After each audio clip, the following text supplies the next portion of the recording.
right. Well, let's get into today's games. I did a podcast yesterday with Pat and Denny talking about the 6 teams we believe have the best chance of winning the Super Bowl this year. Go and check that out. Micro Power Rankings. It's the new wave. It's the new jam. But today, again, as always, we'll go game by game, hitting on every single fantasy relevant player out there through the entire Week 8 slate. And we start with a great one.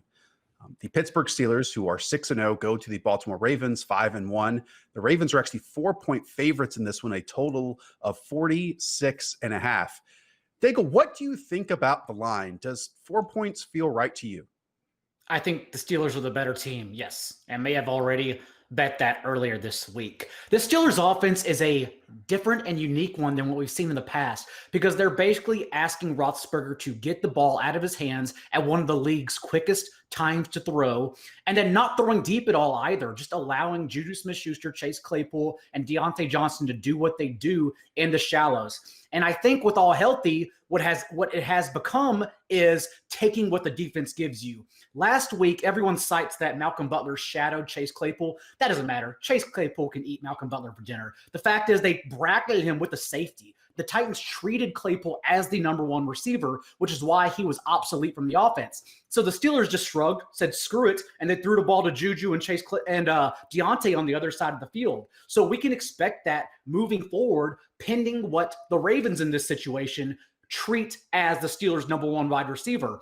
Having said that, it's the same for me as it was last week. I will always rank Deontay the highest. I will then have Chase Claypool likely the second behind him, and then Juju Smith-Schuster. At least we know he still is active in this offense, the third among this group.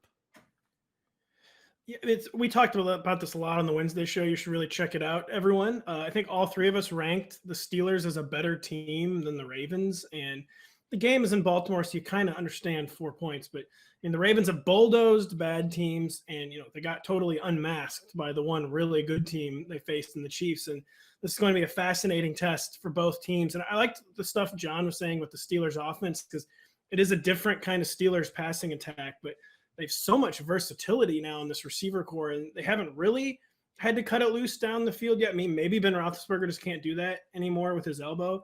I mean, you have Deontay who can do damage at every level of the field. They're using him more short right now. You have Juju, who despite being used as like the league's purest slot receiver now, I mean, he can do damage at every level of the field.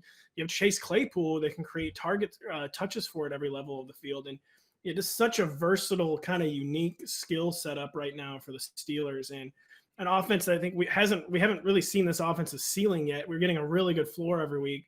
I think there's probably still more there for the Steelers offense to achieve. Pat, I would say that this Ravens defense, though, maybe more than any other team, perfectly aligns to kind of slow down what the Steelers have put out so far. I mean, the quarterback in Ben Roethlisberger is the 6th shortest in intended air yards per throw right now. He's the quickest time to throw in the NFL since the 2016 season, 2.29 seconds. They are really trying to pressure-proof this offense, but now they, face 3 great cornerbacks who can hopefully win in isolation, a defensive front when you add Yannick Ngakoue onto it that can hopefully win their individual matchups or blitz more often to create those individual matchups. So if anyone, and they're coming off a bye too, which absolutely helps from game plan purposes. And hey, and I actually want to ask about this Ravens offense because this Ravens team, we talked about it earlier this week, I think they've kind of been forgotten. I think they've truly been forgotten. I went back and watched their offense prior to this bye against the Eagles. And while we've been hoping for more of the specialness, the special sauce from Lamar Jackson this season, we got some of it in that Eagles game. He showed his lateral agility and movement in that first touchdown pass to Nick Boyle, a 3rd and 10 run in the second quarter, a 2nd and 17 conversion in the third quarter. And then coming out of this bye week, I hope we get even more of that against a very good Steelers defense.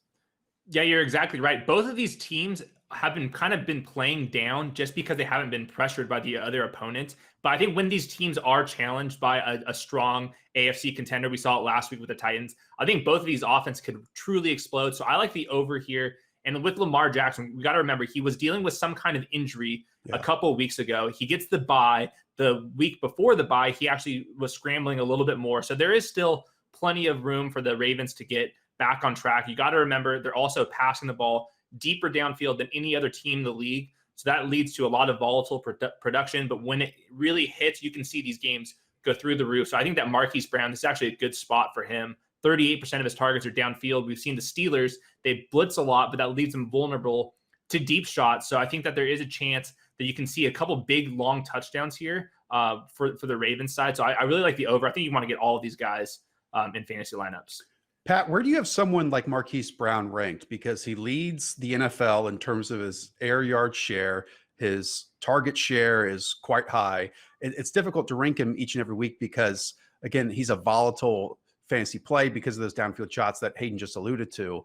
And maybe I'm just, buying into the magic that we saw from the Ravens last year. But I truly think despite the competition is about to get a lot better in the next 6 weeks, we're about to see the best from this Ravens offense than we've seen in the previous 6 weeks.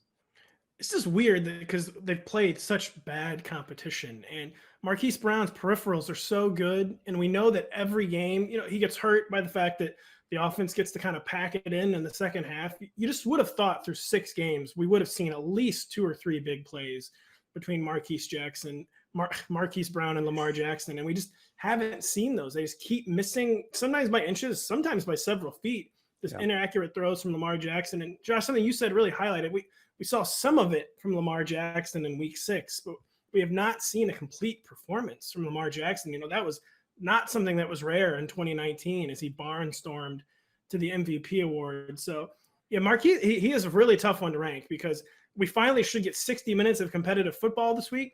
But then, it's against by far the best defense they've faced all year. So hopefully this will be a very telling week for the Ravens because, they've had a whole bye week to prepare for their arch rival, to kind of get healthy, fix what's going wrong with the offense. And this will be an extremely telling week for the Ravens. And the other two that are hard to rank are J.K. Dobbins and Gus Edwards if Mark Ingram sits, which it looks like he'll do. I don't know who outproduces the other, but I know that Dobbins' targets are a lot like walking out for sun in a lockdown. It just hits different. 8 of his 11 catches have gone for 6 or more yards, and 3 targets for Dobbins are so much more valuable. And that's what he's averaged, by the way, since week 3, than giving those same amount of targets to Mark Ingram or Gus Edwards. So I would expect Dobbins to have the receiving game role, which could propel him for fantasy production over Edwards in that backfield. But both are low-end RB2s, fringe RB2s, not too bad of options in a 4-team bye week. I can't wait to watch that game. Really can't wait. Yeah. Gus Edwards out-carried J.K. Dobbins 30-15 from weeks 4 to 6. Yep. So just it's a fascinating situation. I will say there is the term I'm using is the post-bye rookie bump. And you're seeing some of these rookies coming out of the bye, their production gets up. And I think that there's actual reason to believe that the coaches get another week to see what he was doing correctly, what he wasn't doing correctly in the previous weeks, get him some more reps over the bye week, and then unleash him. So I'm going to be ranking Dobbins ahead of Edwards just on that alone. Yep.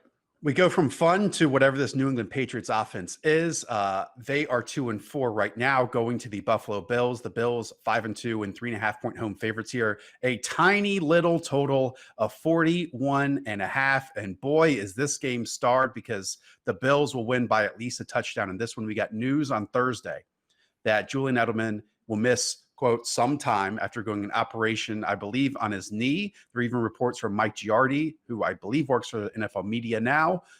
It's a bone-on-bone condition for Julian Edelman, which at his age absolutely is not going to get better. But while there's a lot of negativity right now, Hayden, or surrounding this Patriots offense, and for very good reason, everything needs to be manufactured, everything looks difficult.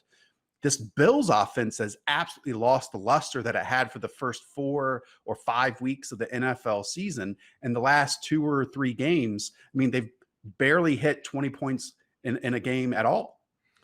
Yeah, you're just getting inconsistent Josh Allen. His peaks are really strong just because he's such an athlete. But I do think that there's some reason to believe that they'll figure it out. I think one of the biggest reasons was not having John Brown, somebody that can win downfield when Stephon Diggs is getting extra coverage. So, of course, the Patriots have a really strong defense still, and on offense, they really slowed the game down. You're going to see Cam Newton in the rushing game just run it at will. They're not going to pass it very often. So I am concerned about total play volume for this game, but I still think that the Bills could figure it out. They're not going to play this bad. I don't think they're going to play as good as they did in the early season as well, but I think that Josh Allen's fine as a QB1. Stephon Diggs is still fine as like a top 15 fantasy receiver. and then John Brown and Cole Beasley kind of trade off big weeks.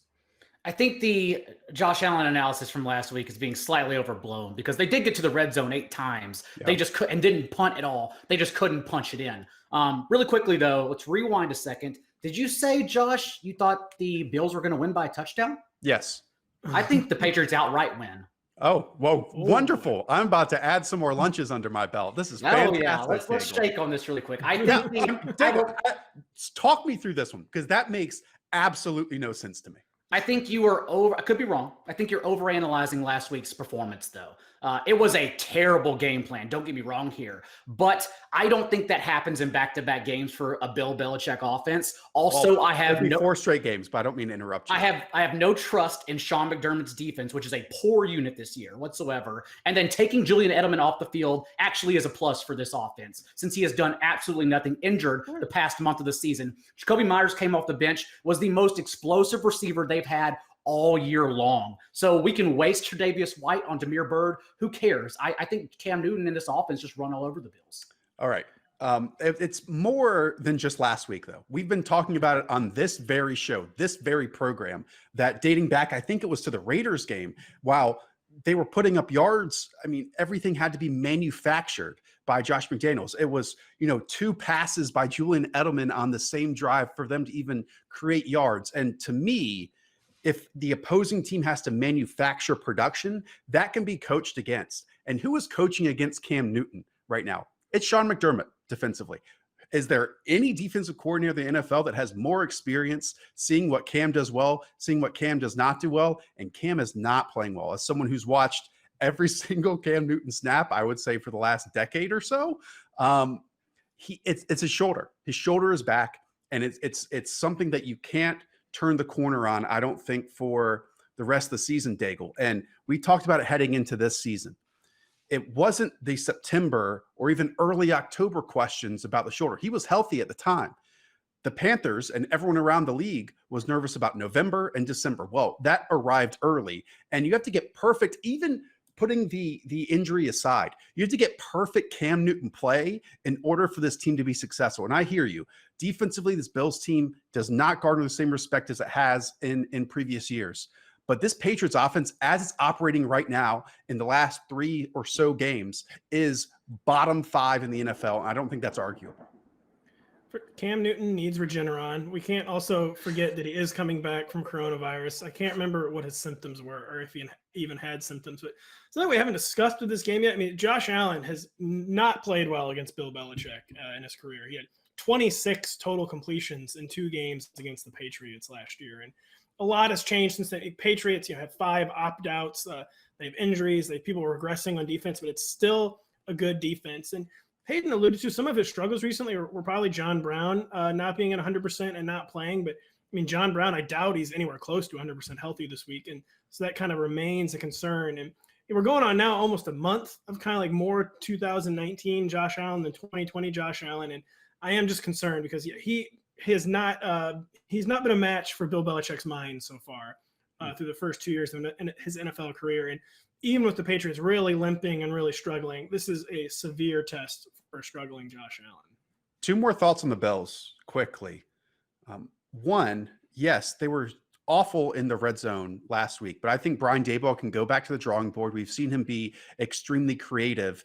And what might work in the red zone is just more Josh Allen running. I mean, It seems like at points they've tried to get out of that because, they want to take care of their quote unquote franchise quarterback. Well, in a must-win scenario, which it kind of is here against the Patriots, not for the season necessarily, but in a team that they've and just in terms of a team that is difficult for them to beat and has been a giant in the division for so long, why not allow Josh Allen to run in those scenarios? I do think that defenses are backing up a little bit more against him and forcing him to be pinpoint accurate closer to the line of scrimmage and underneath in the last few weeks. And I actually think an underrated storyline, an under-discussed storyline with the Bills is the regression along the offensive line. I mean, last year they were 11th in pass blocking efficiency. This year they're 22nd. And, getting Josh Allen off script while he can thrive in it as well, we've also seen that that's where some of his major mistakes pop in along the way. But again, I think this Patriots offense is obviously awful, but I think the Patriots defense is regressing at an astounding rate, and their linebackers are extremely slow, like among the slowest in the NFL. So just the entire package of what the Patriots offer right now, again, 3.5 points is not enough for the Bills. And speaking of running the ball more, Zach Moss, slight role change in his second game back from injury last week, a season high in snaps, and just looked good while Devin Singletary played a season low in snaps and received a season low 8 carries. Moving forward, rest of season, including this week, I would rank Zach Moss over Devin Singletary. All right, we will move on. Tennessee Titans, Cincinnati Bengals, a big total, finally, 53.5 in this game. Titans are 5-1 and 5.5 points on the road. Hayden, we're seeing the Bengals and Zach Taylor put everything on Joe Burrow's plate, basically every single throw that he can handle. He had another good performance, I thought, last week. But, I mean, now Jonah Williams has missed practice. Trey Hopkins has missed practice. Bobby Hart has missed practice. This Titans pass rushing group, while they spent a lot of money on it with Vic Beasley and Jadeveon Clowney, and, drafted Harold Landry in the second round, they haven't been able to pass rush at all. Like, very few sacks among that group, but I feel like it's the perfect alignment here, a perfect storm where it's a get right spot for even a defensive line, if that's possible. I hear you, because the Bengals are 29th in adjusted sack rate and losing their best offensive lineman, but the Titans are 31st in adjusted sack rate on defense, 19th in passing EPA defense, and 25th in rushing EPA defense. The Titans playing out suck on defense right now, and I think that this game has some shootout potential just because you see how voluminous the Bengals passing attack is. You have 3 guys. AJ Green is still not doing much, but he's doing a little bit better in recent weeks. T. Higgins is the big play threat, and Tyler Boyd is really coming in as like a PPR RB or wide receiver 2, just because the Bengals are second in pass attempts. So I think that the Bengals team in general is just kind of a little underrated, especially with Gio Bernard really handling all the snaps in the mix and roll. He's not losing any touches to the other back. So I think that you can fire up Gio for another week as an RB1, assuming Mixon is not going to play. And all the other guys are battling for top 36 spots weekly at receiver. Hey, I have them all in the top 30. I mean, AJ Green has shown enough the past 2 weeks to kind of get back in the top 30. And this passing volume is just not going anywhere because the Bengals are going to be in one shootout after another. The pass defense isn't great, but the run defense is just atrocious. And so their defensive weaknesses align well with the Titans' offensive strengths. And this game is really going to shoot out. And we talk about, the Bengals' offensive line losses. I mean, maybe that's just a blessing in disguise. I mean, could the backups really be worse than the starters here? Yes. Good point. Challenge accepted. Beer held. But Joe Burrow too. I'm just loving. We got a lot of a lot of floor efforts from Joe Burrow, and last week we got a straight up ceiling game with 3 passing touchdowns. Got the rushing touchdown.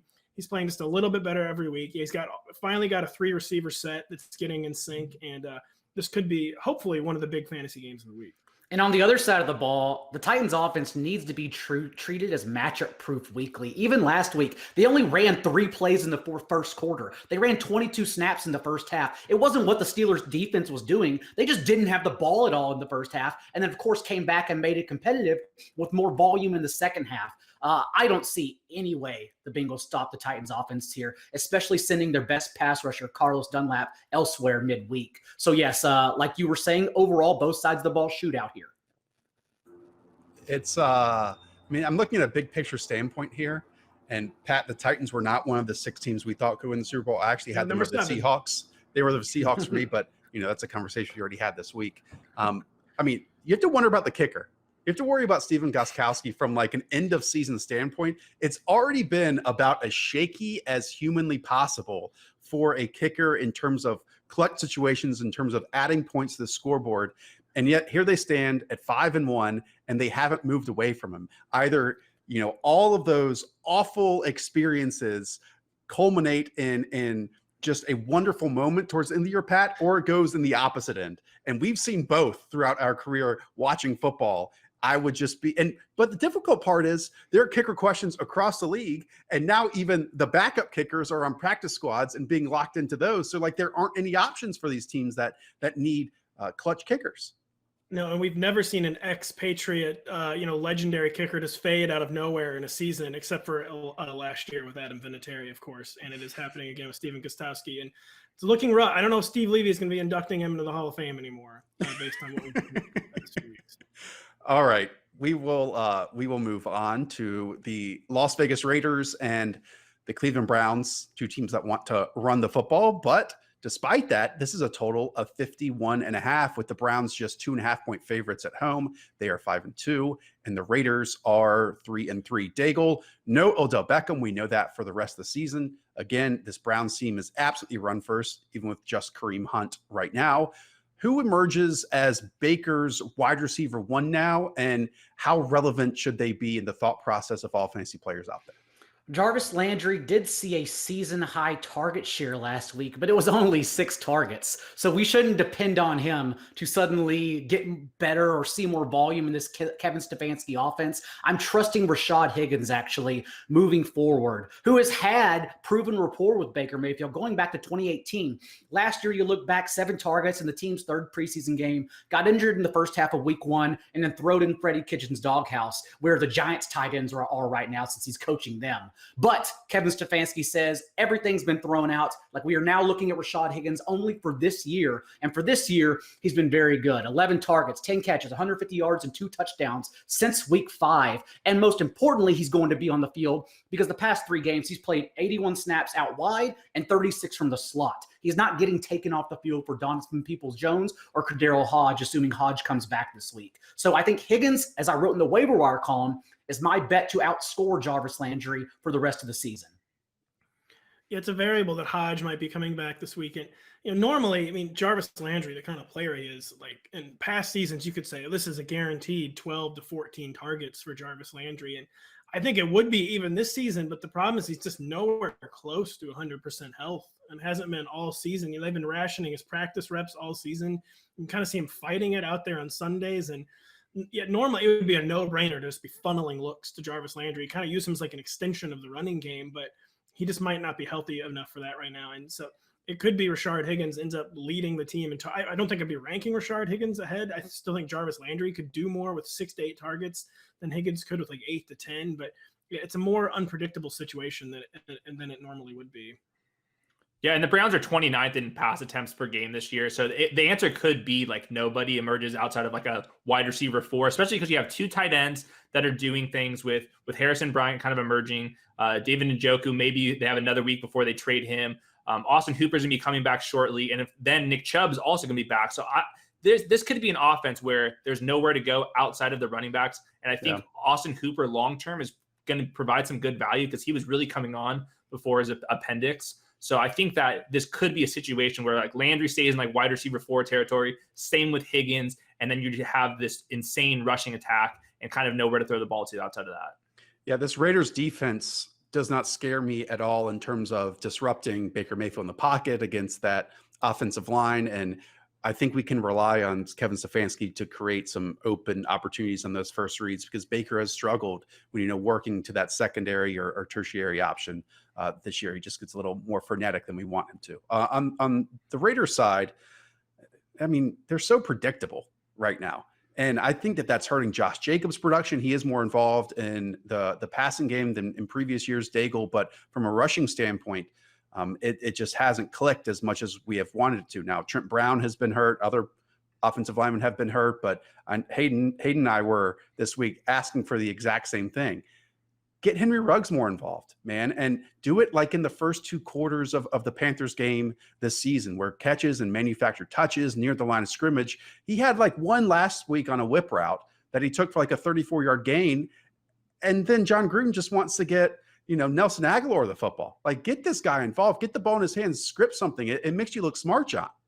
The Raiders are the upset of the week, not because of how they misuse Henry Ruggs or how they can't get Josh Jacobs on the field. It's because Derek Carr has actually been good. 19 fantasy points in 4 of his last 5 games. We know this Browns defense outside of Myles Garrett has been absolutely atrocious. And honestly, Carr probably could have had 6 good games if it were not for Josh Jacobs falling forward for 3 touchdowns against the Panthers. I don't think the Browns defense has an answer for this Raiders offense. And I know we want to see Ruggs more involved and shallow, but the fact is right now, Carr has a better rapport with Nelson Aguilar, who has a 17% target share the past 2 weeks and also leads the team with 180 air yards. It's very much like how DJ Moore and Robbie Anderson were used early on, where Anderson was doing everything and Moore was only doing one thing. That's kind of what's happening with Henry Ruggs now. I think we'll slowly start to see more. This past week, for instance, a 4-yard catch turns it upfield for 33 yards. That's something he can do consistently if they want him to. But for the time being, I don't think the Browns have an answer for either of Ruggs' deep shots or Aguilar all over the field.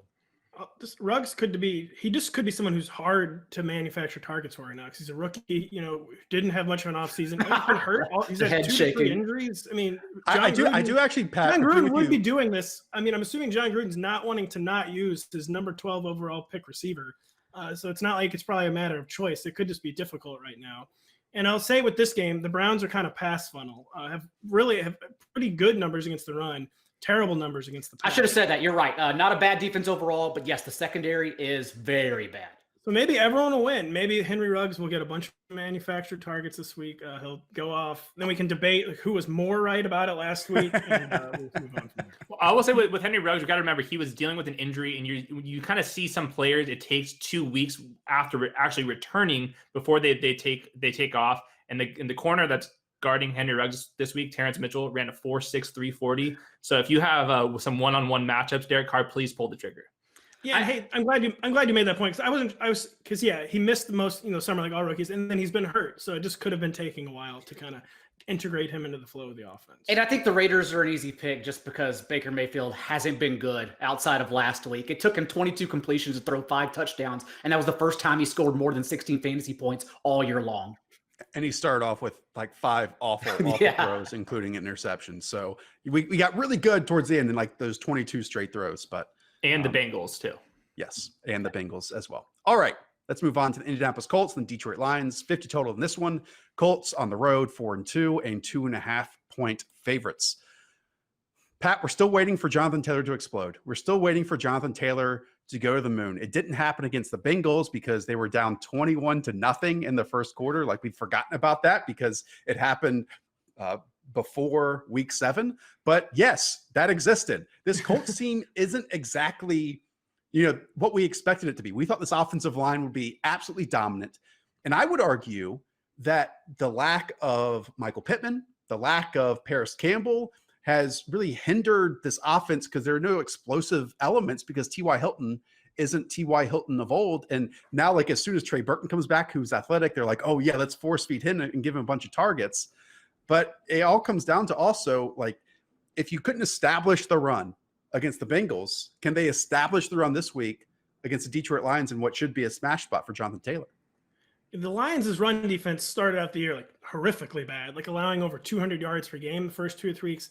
It has tightened up a little bit in recent weeks. But you want to say, listen, we know yards per carry is like a very imperfect stat. But over the past month, the Colts' past 4 games, Jonathan Taylor is averaging 4.5 yards per carry, while Nyheim Hines and Jordan Wilkins are averaging 2.7 yards per carry. And now they just had their bye week. Like Hayden was talking about earlier with J.K. Dobbins, it would stand to reason that a bye week adjustment would be, okay, these 2 veteran running backs, they're fine. They're going to be still involved. They'll still be in the offense, but it is time to commit, to our early round running back, the guy we love, the guy everyone knows can hit home runs, the guy who is definitely our most dangerous offensive weapon right now with all the injuries and T.Y. Hilton not playing well and Phillip Rivers not even playing well really until last week. And it would just make so much sense for the Colts bye week adjustment to finally truly feature Jonathan Taylor this week against the run defense that has improved a little bit, but is still not a good run defense. And just really, really hoping we finally get it this week.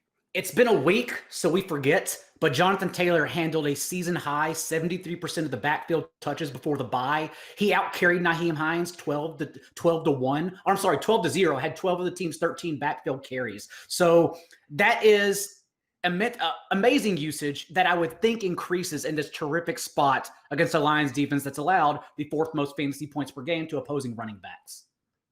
Yep, this is the post-buy rookie bump again, and I think that this is the time to put Jonathan Taylor inside of like top 12 fantasy rankings this week, just because you have some other players on bye, some other injuries. I think that he is like a low-end RB1. You have to really trust the process here because he has been bad. But he's too explosive to be doing what he's been doing this year. He does not look like that much different. He's been like tripped up occasionally. Like maybe there's a small vision issue. Maybe it's a Phillip Rivers issue. I think long-term, you have to really trust on a guy that had over 2,000 yards in 3 straight seasons at Wisconsin, has like 60 college touchdowns in 2 or 3 seasons. So I think you want to bet on Jonathan Taylor moving forward. Yeah, I had the RB5 this week, and it's such a bad week at running back as part of it. But I think the stars are aligning, I think, for Jonathan Taylor this week. It's only 6 games into his rookie season. You know, it's certainly not time to write him off, and I don't think anyone is. But the best could be ahead in the final 10 games of his rookie year. Meanwhile, on the other side, on the Detroit offense, we got special Matthew Stafford last week. He got a little bit of help from the Atlanta Falcons, namely Todd Gurley, to give him that opportunity. But this kind of is what we've been clamoring for. And I'm not going to say that we should expect it week in and week out because, you know, last minute heroics just aren't something that's in the gameplay necessarily. But Daigle, what is the game plan here for the Lions? Like we've seen Deandre Swift have, you know, production and limited opportunity, then Matt Patricia going in and saying, well, he's going to get more work, and then he doesn't. And then you get Kenny Galladay, who put together like a string of 6 catches last week where every single one was acrobatic and difficult. And that's not something you want to believe in each and every week. Marvin Jones, TJ Hawkinson get touchdowns and targets now. So it's the Lions offense. What I'm trying to say, Daigle, is it's so difficult to peg week in and week out right now that I'm having a difficult time knowing which one shows up against this Colts defense that has had its moments as well. NFL Films actually caught Kenny Galladay saying that's going to cost you after a big catch on Sunday because the man is mad and playing for a contract right now. Having said that, you can trust Kenny Galladay, and it's good that Marvin Jones is fresh off a season-high 80 receiving yards and a terrific matchup. But this isn't really the matchup for Marvin Jones. It does still spell more for Deandre Swift, who did not get the bump in usage that we expected. Yes, it was a season high snap rate, but still to have 13 touches to Peterson's 12 is egregious weekly. And all they did was take Kerryon Johnson's touches and hand them to Deandre Swift. So I would like to see more. Having said that, Pat is correct if you go down the rankings that Deandre Swift is still a low-end RB2 on this middling usage because it gets bad after him. At least it's a very good player getting touches. Yeah, you're absolutely right. He's top 20, even though it's a volatile, normally someone who would be like RB 25 to 36, but running back is just that bad right now. And Matthew Stafford, by the way, this guy is on probation, man. Like he finished as the QB 15 still last week, and it took like an absolute miracle. Like if Todd Gurley just falls down, Matthew Stafford finishes without a touchdown. He finishes under 300 yards passing again. I mean, even his own TJ Hawkinson almost ruined the game by not going out of bounds. Yeah. So Matthew Stafford needed a lot to go right just to even finish as the QB 15. And I'm beginning to believe more in Hayden's like back theory for Matthew Stafford that his apparently breaking your back supposedly has long-term repercussions. I mean, I don't know. For the second time. Yes. Like for the second time. All right. One question real quick. Deandre Swift, the total volume isn't there, but 50% of his touches over the last 4 weeks are either targets or inside the 10 touches. So they're like some of the most high value touches. I had a full column at Rotoworld about it, but he's not getting all of the touches. But Adrian Peterson's only getting the empty calorie touches. Deandre Swift's getting the touches that we actually care about. I like it. All right. Minnesota Vikings, Green Bay Packers. 51.5 total. The 5-1 Packers are 6.5 point favorites here. These teams played in week 1. It was a 43-34 win by Green Bay. Justin Jefferson was not involved at all in this Vikings offense at the time. And that was the game that made us all realize that, hey, Aaron Rodgers, a potential top 5 quarterback, is back in our lives. Pat, how will this game be different, or will it be at all? Because it certainly seems like the Vikings understand the outcome of their season, where it's going. They're shipping off players. And for a team that is built on defense, they don't have either of the pass rushers that were kind of cornerstone pieces to start the season, or they had hoped for them to be, in Donnell Hunter and Yannick Ngakoue. No, and I literally can't remember. They're starting someone at cornerback this week who I literally never heard of, and I forgot his name. I don't remember if either John or Hayden remember his name. So that doesn't seem very good for them. Like a team that you said is trading off parts. They do get back Dalvin Cook this week. So I don't know. Yeah, what are we going to see from the Vikings? Are we see a Vikings team trying to develop Justin Jefferson, kind of bring a more modern offense in the NFL as they're like looking forward to next year? Or are they just going to keep doing the ground and pound thing, which can work because the Packers defense, man, like if the Packers didn't have Jair Alexander, I mean, would this be one of like the 5 or 6 worst defenses in the NFL right now? A defense that has just really regressed off of last year. And we could get another shootout here. It's difficult, to know what to expect from the Vikings, except for we're just really hoping that it's a lot of Justin Jefferson, over 100 yards in 3 of his past 4 games. I typically don't care about cornerback matchups, but it matters whenever teams aren't even throwing at Alexander. Like coaches have only targeted him 24 times all year. So whoever he shadows just isn't getting the looks no matter what. Adam Thielen, of course, is still living on this touchdown deodorant. He's been tied with DK Metcalf actually since week 3 with 7 end zone targets. But if he gets the Jair treatment, then the usage goes to Justin Jefferson, and those two have only hit together 1 time all year so far. So it's a finicky situation, really, although I still really like this total and both offenses to succeed. I'm going to be ranking Justin Jefferson over Adam Thielen this week for the first time, and the usage doesn't align with that, but like you said, I think Jair Alexander is more likely to see Adam Thielen, and the drop-off between Jair Alexander and the next corners, especially because like Kevin King and like Darnell Savage, so they've had other secondary issues. I think this could be a really big Justin Jefferson week, especially there's 7-point favor or underdogs. I think they'll try to get Dalvin Cook going, but eventually they're going to probably have to pass the ball a lot because they're going to be trailing. So I think Justin Jefferson's a really, really strong, like high-end wide receiver 2 play this week. Pat, with Aaron Jones still on the mend, is Jamal Williams a top 12 running back for you? He has to be, right? Yeah, I mean, he didn't even play that well last week. I think he was the RB7, and the Vikings defense doesn't do anything well. And again, people, if you haven't looked at the running back rankings yet, like pull up the running back rankings this week and just look at it like after RB8 or 9. It's like Todd Gurley is like a locked-in top 10 running back this week if you want to know what it's like. It's just a very, very dire situation. And by the way, shout out to Mark Fields, who will be making his first start. Pat, that is the son of former Panthers and I believe Saints linebacker Mark Fields. Did you know that? I did not know that. Yes, there you go. And again, just like Antoine Winfield, that makes us all feel old. But I'm sure Hayden was still, in diapers with little stuffed animals when Mark Fields was playing in Super Bowls with the Carolina Panthers. All right, Let's move on. The Minnesota Vikings we just finished that game. The New York Jets and the Kansas City Chiefs. Next, let's talk about the reason why I just wanted to go back and talk about last game is because I don't want to talk about this game. 49 total, 19.5 point favorite. The Chiefs are 6-1. We know they are in the season, and just let's not even mention the Jets anymore in the show. Hayden, Daigle, let's turn to you since I'm sure you have some interesting nugget to talk about in this game. Like, we can speculate in the running back touches in the Chiefs backfield. We can speculate that, Andy Reid's going to walk down narrative street and give Le'Veon Bell all the touches he can handle just in a revenge against Adam Gase. But other than that, is there anything to discuss here? You can start Le'Veon Bell as a low-end RB2 despite the fact Edwards-Helaire will still be involved because both of them can get there in this matchup. We also know the Chiefs have taken their foot off the gas and been comfortable running the ball with a lead. Last week you saw against the Broncos, they took their starters off the field. But if that's the case, that still means it's Le'Veon Bell in the second half. So I'm comfortable even in throwing away the revenge narrative, starting him as a running back 2 this week. Yeah, absolutely. And it's weird because what was it? We're not going to get the full story in this Chiefs backfield again. It's like the biggest remaining fantasy question this season. Well, there's a lot of backfields, Bucks backfield, Chargers backfield, but we want to know how these touches are going to be divvied up.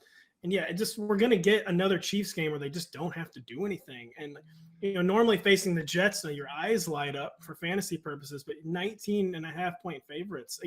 Sam Darnold threw for like 4 yards in the second half last week. There's just nothing. There's nothing that would keep this game even remotely interesting.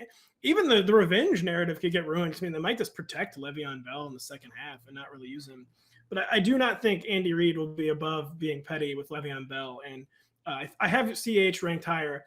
But yeah, it's just going to be an inconclusive week. I think Le'Veon's touches will be artificially increased by the revenge, and then artificially decreased also, but just by the non-competitive nature of the game. So it's not going to be instructive going forward. Hey, Josh, what would the point spread have to be for you to put $100 on the Jets? $100? $100 on the Jets. How high does the point spread have to be where you're like, all right, fine, I'll do it? Is it like 24.5? I was going to say 24.5. I mean, it's not 19.5 for me, at least. No. God, that's a good question. Yeah, I'll go with you guys. I'll go with what you just said. I just think you're inflating my salary if you think I can just throw around $100 every once in a while. I still have this place up in the train tracks of Connecticut, and I'll tell you that you have like a month. That's a mortgage, sir. You have a month straight of free meals from John Daigle. So I thought you could. Hey, Panthers covered last week. I got one steak back. Still down 7, but Sure. Daigle's actually going to like cook me Thanksgiving. That's how he's going to repay me for everything. I do like cooking. All right. Have the meal outside. Be socially distanced. I actually want to ask this question because in week 1, I remember, I'm not trying to throw you in the bus, Daigle. I know it always feels like I'm picking on you, but I remember back in week 1, you were a little nervous that like the game script of Josh Allen was going to get so out of whack that like the other pieces around him might not hit in good situations. I rejected that idea. But I think that some people might get worried about that with all their Chiefs players. But in order to, reach their team total, which is very high in this game, despite a 49 total, I still believe you can start all those players with confidence because in order for them to win, they're going to have to score points. And while you might not get 4 quarters of it, just 2.5 or 3.5 quarters of it is still absolutely enough for you to get, 20-point outputs from, I don't know, Travis Kelce, potentially Patrick Mahomes. Heck, we might even get a Tyreek Hill explosion spot. I think in this game, if we are saying they walk off and are benched mid-4th quarter, it's because Mahomes was the one helping them put the points on the board. Everyone I know is still worried about Tyreek Hill too, because he has 3 100-yard games in his last 22 contests. He's become a floor player, catching touchdowns on 4 to 6 targets per week and not really an explosive option because they haven't really needed him to be explosive. The one time, of course, whenever they dog-walked the Ravens just to prove they were the best team in the AFC. So yes, although you are concerned, you most likely don't have a better option, to be honest, over Patrick Mahomes. You're still starting him and hope that he's the one who puts up 4 touchdowns on the board to get them off the field. Also, because Hayden and we usually argue about this all offseason and throughout the week. Demarcus Robinson is outplaying Mecole Hardman, and not by a little bit, by a lot. 2 weeks ago, he ran a route on every single drop back for the Chiefs, and he came off with Tyreek Hill this past week when Byron Pringle and Mecole Hardman came on the field. So Demarcus Robinson is the number 2 wide receiver in that offense while Sammy Watkins is sidelined.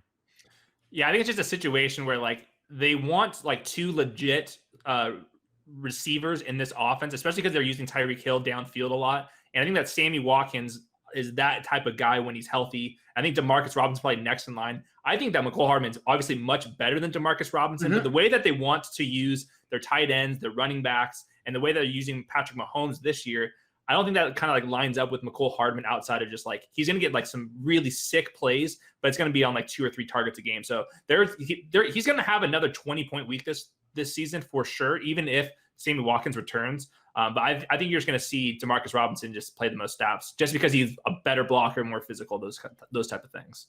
Yeah, the Chiefs have a expected point total of almost 34 points. Like that's the number to focus on, not the game total or the spread. To the 34 points that the Chiefs are expected to score here. Okay, let's move on to I think could be a fantastic game. The 5-2 Los Angeles Rams go to the Miami Dolphins in a 1:00 time slot. The Dolphins are 3-3 coming off their bye. And maybe most importantly, Pat, it's Tua time.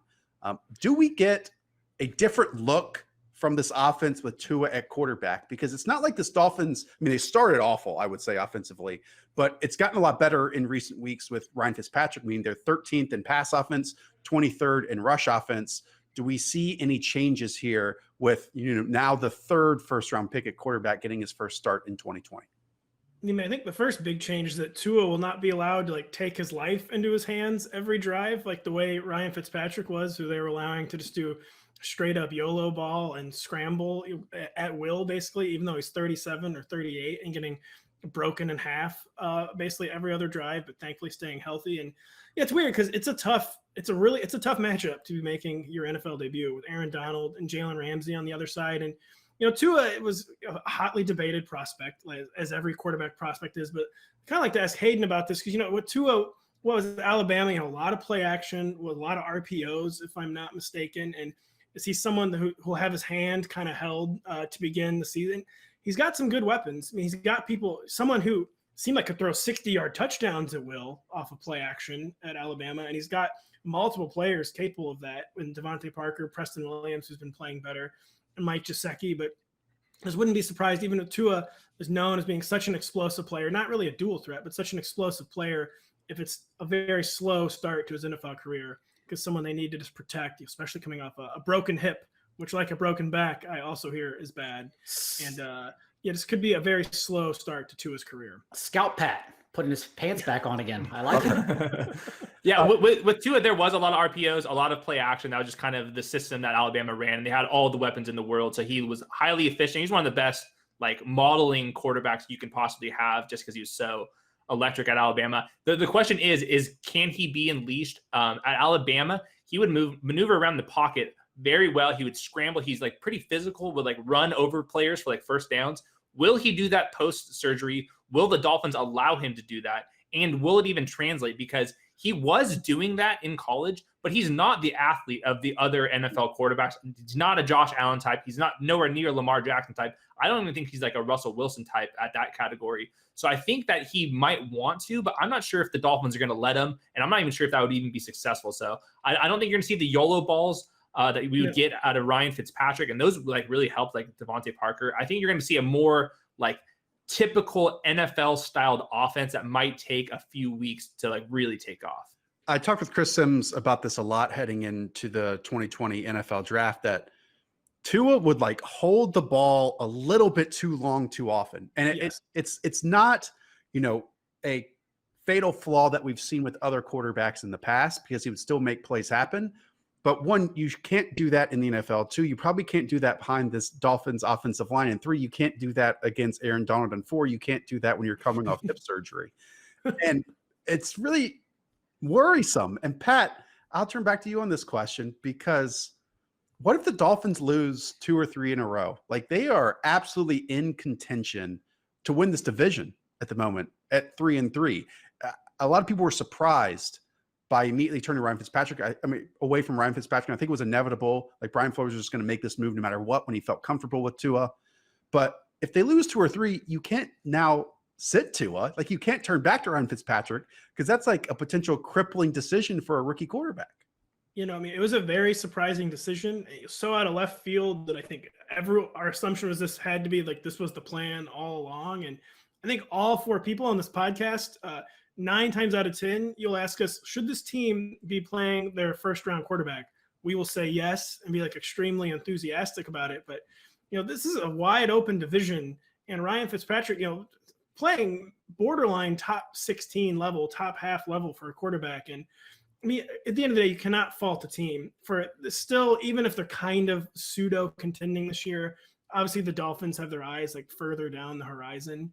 But yeah, it is. They're putting them in a higher pressure spot than maybe they needed to, and where this season is still a going concern, and especially when the veteran was playing very well.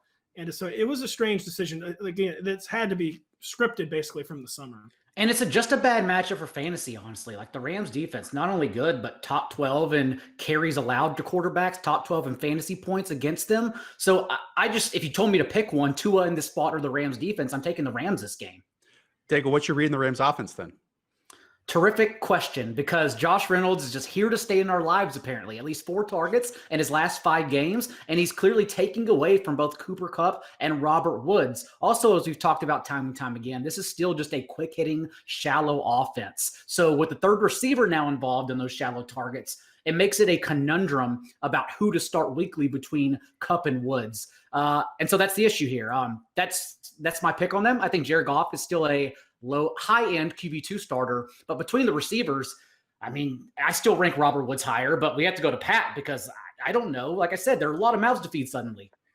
I've had Cooper Kupp higher just because his weekly targets floor, while still lower than we would like it to be, is just a little bit higher than Robert Woods, who keeps supplementing with like 2 or 3 carries a week. I just don't know how sustainable that really is. And like with now the third receiver involved, you still have Tyler Higbee and Gerald Everett every single week getting 3 to 4 targets. So just a situation where we were kind of hoping for like a narrowing of the target tree. Instead, it's been getting bigger.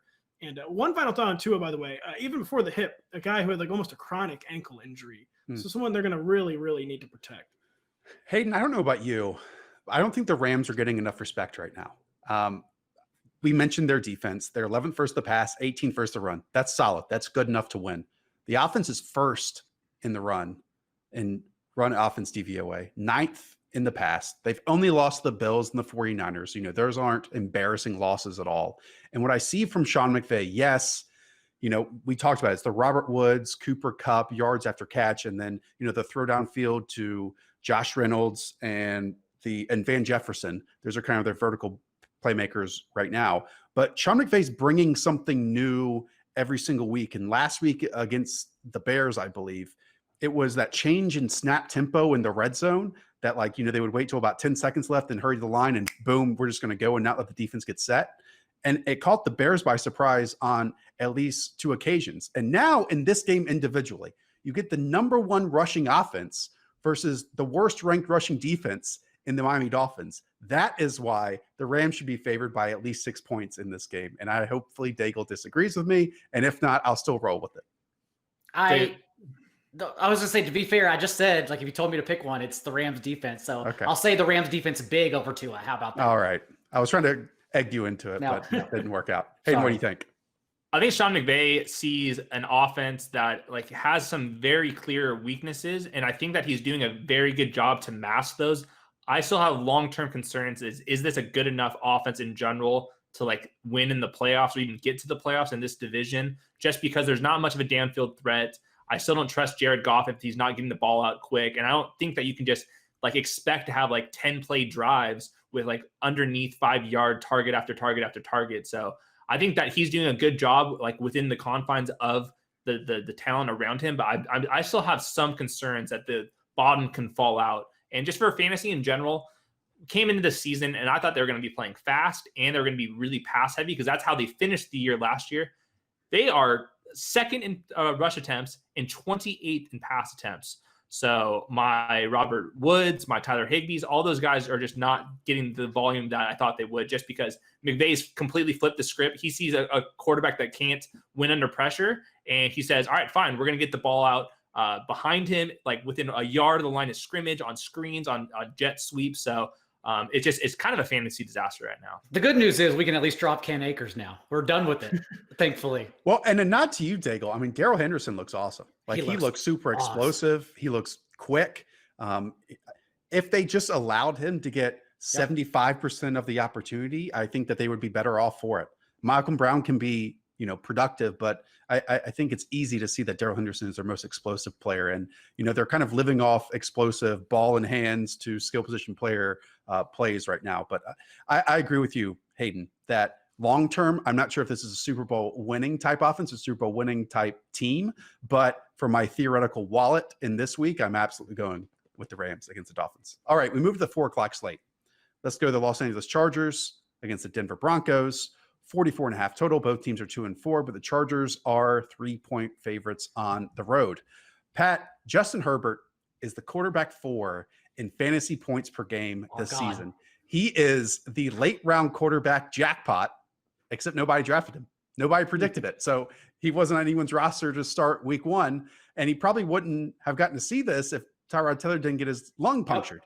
What I'm trying to say is I love that Justin Herbert is explosive. I love that he's making plays to Jalen Guyton and to all these random receivers on the outside.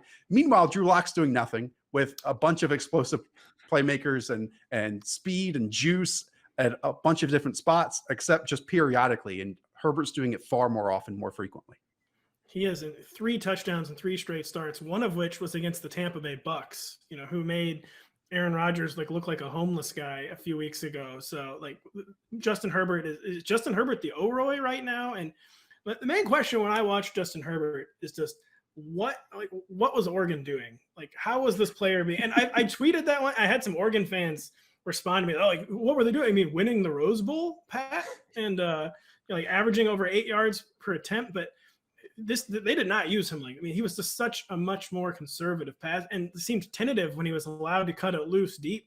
Maybe he just didn't get to do it very often. But we were witnessing, I think, the arrival of a singular special talent, and very exciting. All of that with the 4th most fantasy points per game under center since he started. Having said that, I look up into the Rotoworld bus column and I see Justin Herbert on there. And I would just like to ask a question to Josh. Why is our God ranked in the bus column? I mean, I want to plead the fifth on this one, to be perfectly honest with you. I'm sorry. No, I mean, look, at the end of the day, it might say bust on it, but it's more so about people underperforming, and I just don't see him getting to the quarterback 4 in fantasy points per game status this week. The Denver Broncos, I think their offense is setting them up for failure a lot in terms of their defense, and their defense is still playing quite well. They're top 10 against the run and the pass, and I actually think they did quite well. And sure, it was in the wind and the snow against Patrick Mahomes. They didn't have to, put the pedal to the floor offensively because they got a pick 6 and a return touchdown, but I don't know. I think Vic Fangio can maybe give Justin Herbert some headaches. And actually, Pat, going back to something that you said when you asked about what happened at Oregon, I mean, I think we all had those questions. He wasn't anticipating. He wasn't allowing these incredible physical tools to win outside of structure. Like he was just being very conservative.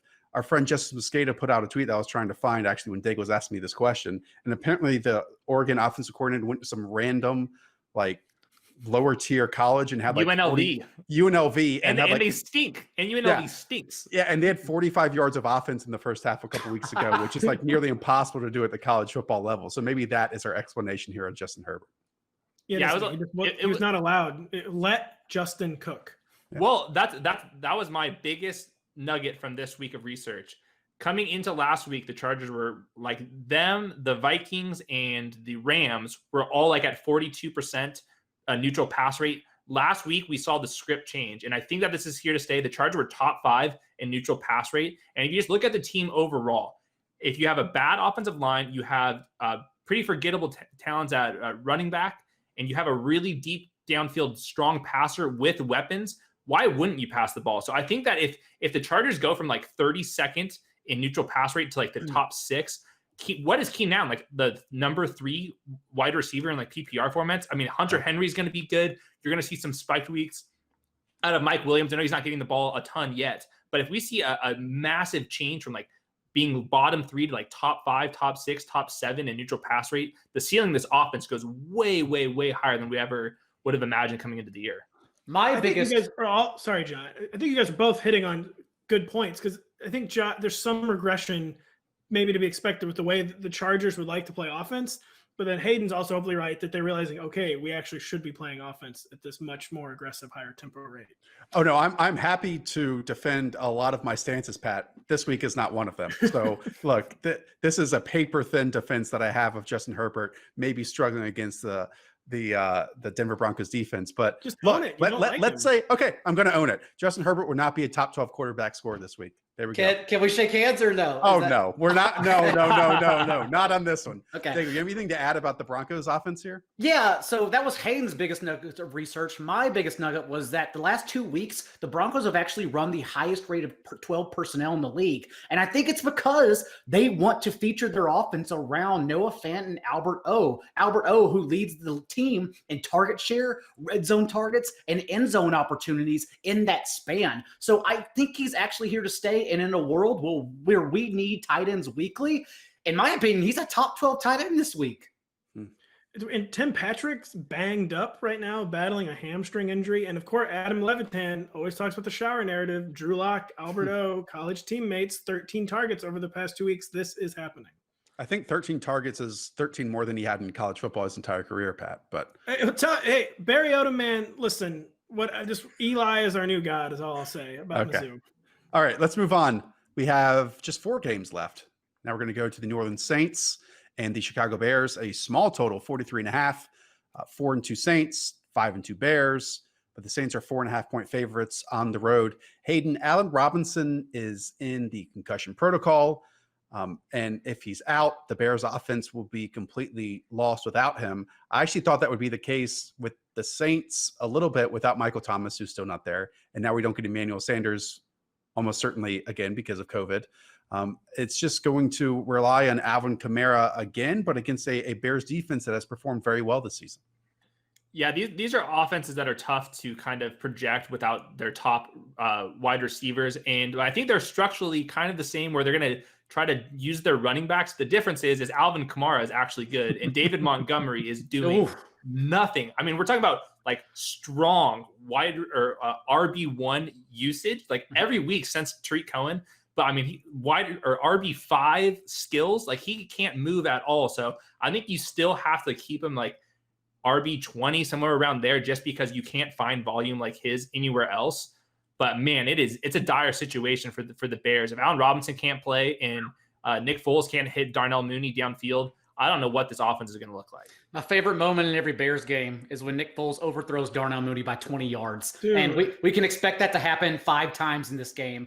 He's going to get the air yards if you need a deep option. The thing is, they're just bad air yards. And honestly, Nick Foles could literally be benched in this game. They could go back to Trubisky. That's not hyperbole. He has played that poor in his starts. There also seems to be some like underlying tension and frustration right now between Nick Foles and Matt Nagy, where like things are working at points and they've, had some comeback victories, but it just seems like to anyone that's going to listen, Nick Foles just expresses his frustration about play calls being too long and not coming in quick enough and not like just trusting him in the red zone, so on and so forth. So that's something to watch. Pat, I feel like we haven't talked about it all this year. It's the Drew Brees outdoor narrative. Is this gone? And we might get it in this game against the 3rd best pass defense in the NFL and also 10th best against the run. Like, again, the Bears defense is legit. Yeah, it's not gone. This is somehow the first time it's week 8 that Drew Brees has had to come outside his house. Get Drew Brees out of the basement, folks. I mean, come on, what's he doing? He's hiding in his basement for months and months and months. And so, yeah, it's the first game outdoor against it's weird. The Bears defense hasn't been putting up huge fantasy numbers for whatever reason, but still a very, very good real life defense. And yeah, you got a guy without his top 2 receivers who last week was peppering targets to 2 undrafted free agents instead of our boy Traquan Smith, who is either bad or the Saints just do not like, or, is more of his downfield skill set doesn't mesh with Drew Brees. And we're going to see like Drew Brees dinking and dunking taken to like a new extreme level in this game. It'll probably be enough to beat this Bears team. But the Bears, I got to chime in on the Bears here because you got Allen Robinson basically subtweeting the quarterback. You got the quarterback basically quote tweeting the coach, like not subtweeting. He's like just straight up quote tweeting him. And it got just hit Darnell Mooney.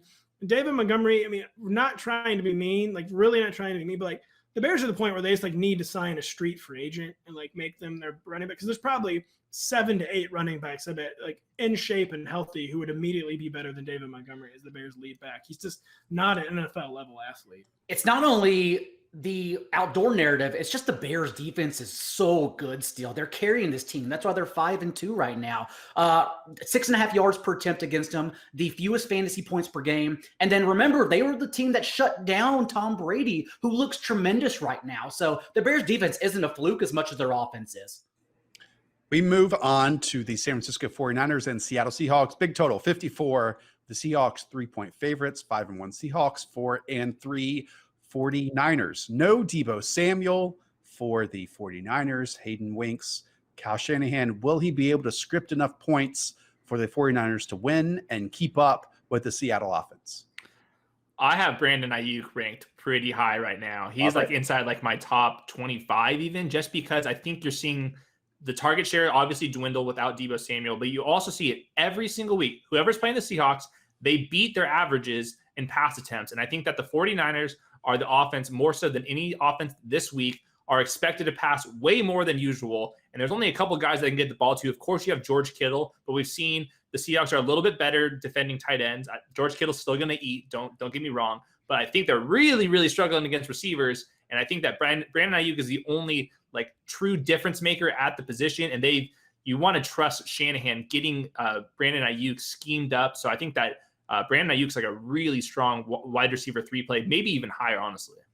We all know Seattle allowing fantasy points to wide receivers. The thing is, the 49ers target their wide receivers at the league's second lowest rate. The good news for Ayuk and why I'm so high on him is that he doesn't need those targets actually to have a high floor. Remember, his 4 carries this year came when Deebo Samuel was not at 100% just yet. So I think we're going to see a lot of Ayuk successfully in this game.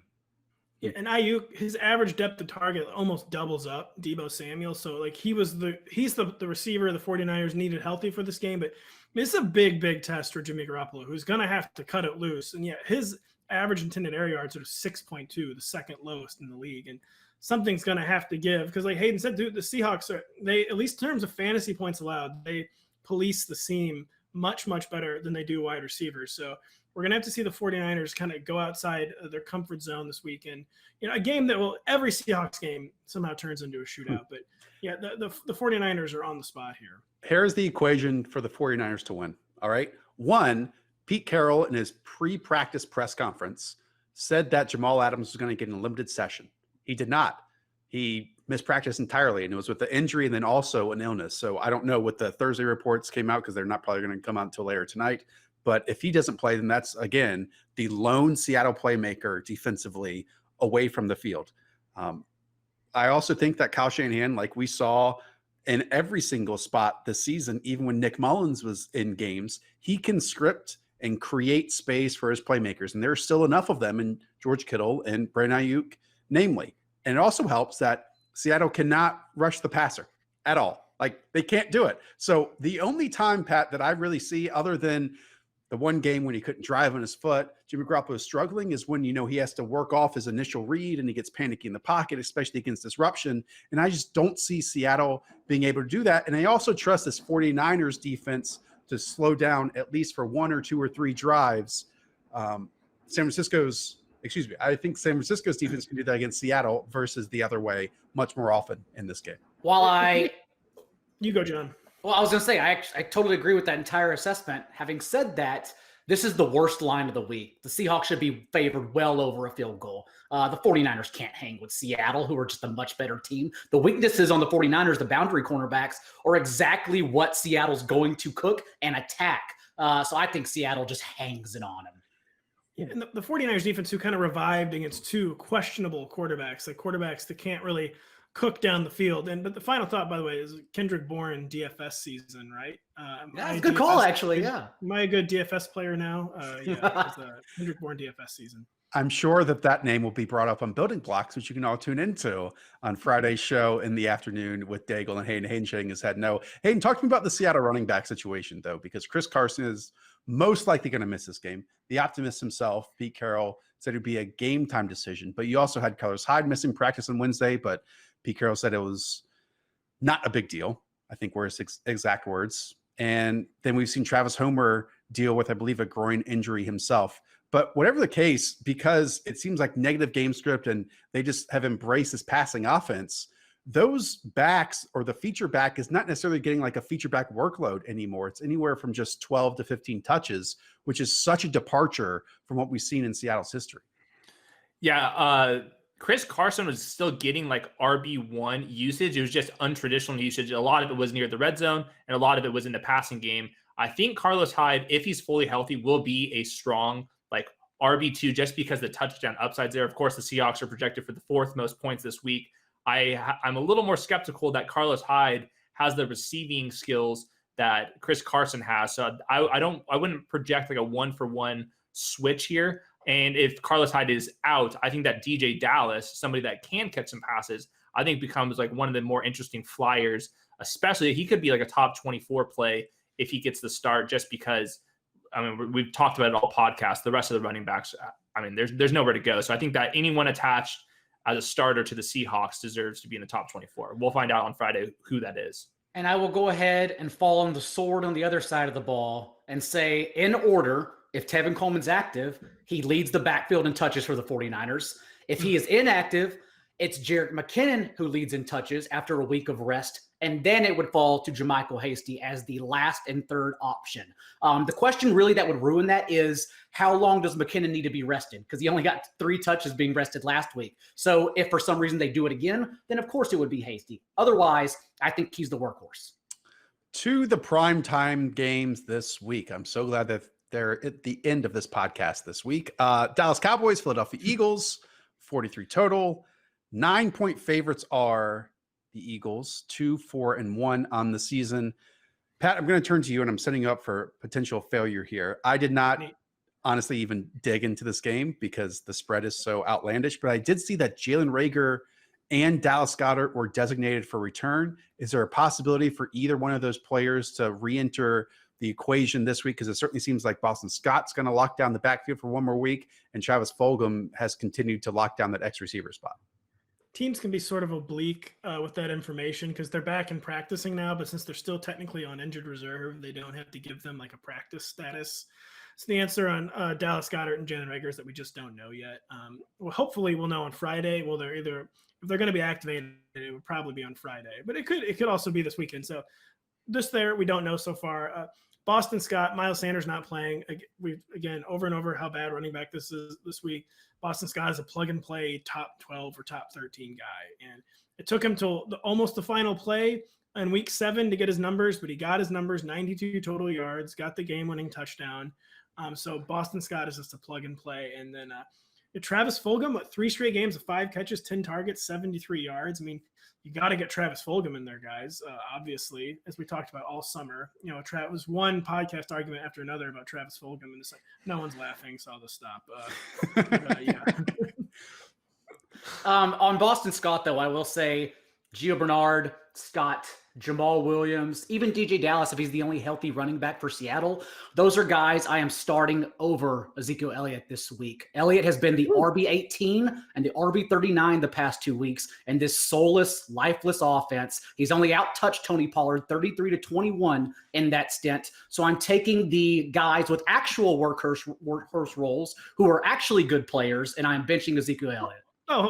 First, I will say with Zeke, his path this week to relevance is receptions, and twice in his past 4 games he's had 8 receptions. But I agree. I looked for reasons to get Zeke lower down the range. I had to still settle around RB7 or 8 because he's still guaranteed to get 16 to 17 touches, basically. All right. What about those Dallas receivers, Hayden? Where are you looking in that environment? I mean, are they all just wide receiver 3s now, despite the talent each and every one of them possess? No, I think Amari Cooper is still like a wide receiver 2. He's still getting used. I think that he's still the alpha receiver, and I think that CeeDee Lamb could still survive as like a wide receiver 2-3. He's not running as many routes as Amari Cooper and Michael Gallup, but I do think if you see a completely decimated offensive line, they're not going to be able to rely on deep shots to Michael Gallup. So I think that he's easily the biggest loser. Dalton Schultz, easily a huge loser. Zeke Elliott, a huge loser here. I think Amari Cooper and CeeDee Lamb are less of losers post-Dak. So I would be comfortable with like CeeDee Lamb inside like the top 25, 30. And I think I don't want to move Amari Cooper like past like wide receiver 15 to 20 at the most. Yeah. All right. We close. Go ahead. I'm sorry. 0 targets, a total anomaly for CeeDee Lamb this week. As Hayden said, this when you have your quarterbacks or is Ben DiNucci. Ben DiNucci. Yeah. You're going to have some slot targets. Yeah. I think he had 5 targets and 0 receptions, I think is what it was, Pat. 0. Rebound candidate in my model for CeeDee Lamb, one of the top 5. Ben DiNucci. How bad does a team not want to win by starting Ben DiNucci? All right, let's move to Monday Night Football. The 12-point favored Tampa Bay Buccaneers go to the New York Giants, who are 1-6, a 45 total in this one. Daigle, the Giants' offense is good at nothing. Yep. The defense can stop the run. That doesn't matter.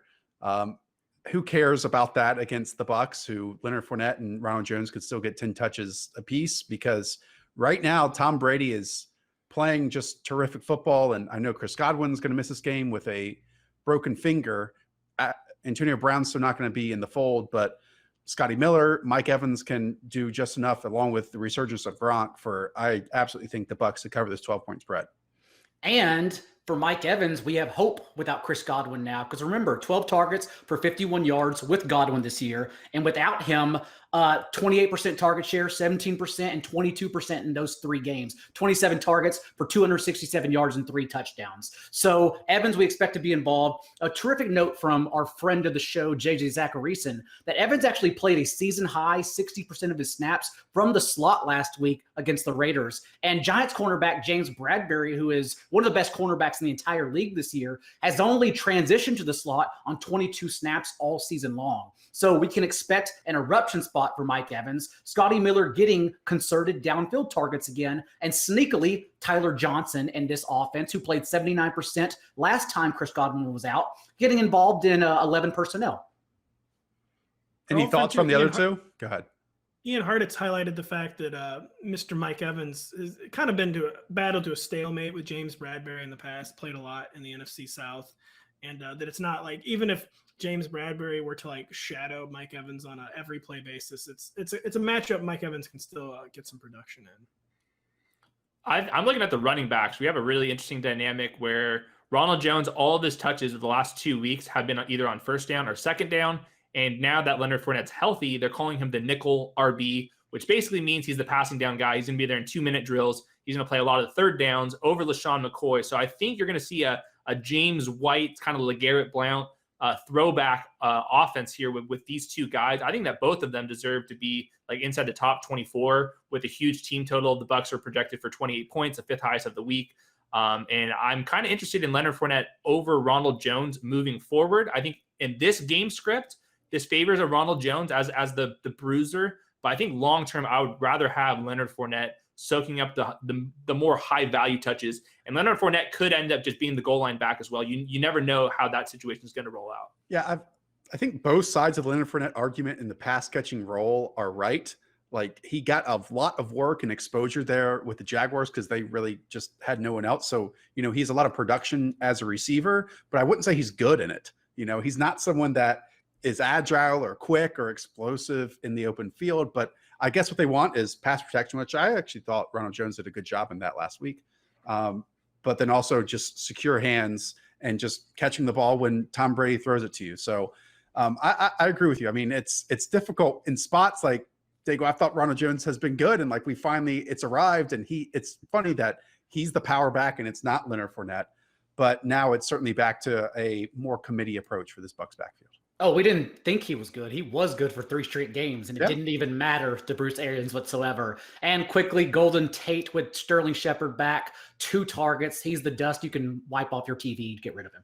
All right. Ronald Jones led the league in rushing the 3 games Leonard Fournette didn't play, and they don't care at all. No, they do not. All right, that's going to do it for us on this Week 8 preview show. Again, go and check out Pat's rankings, which are up on the site. Quarterback, running back, wide receiver, tight end / defense.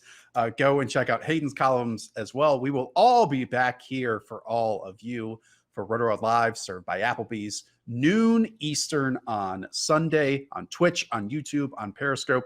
We always have a lot of fun. We start some feuds, all that fun stuff. 45 minutes leading up until kickoff, setting your perfect lineups, answering your start-sit questions. And then we have the recap show on Sunday night. And then we have the waiver podcast with me and Daigle. And we have everything. It just keeps going.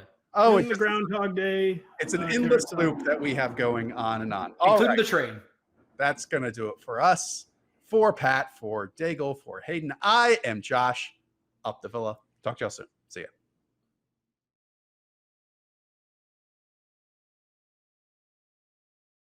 Hi, I'm Mike Tirico, and thanks for watching. Make sure to hit subscribe for the latest news and highlights from NBC Sports.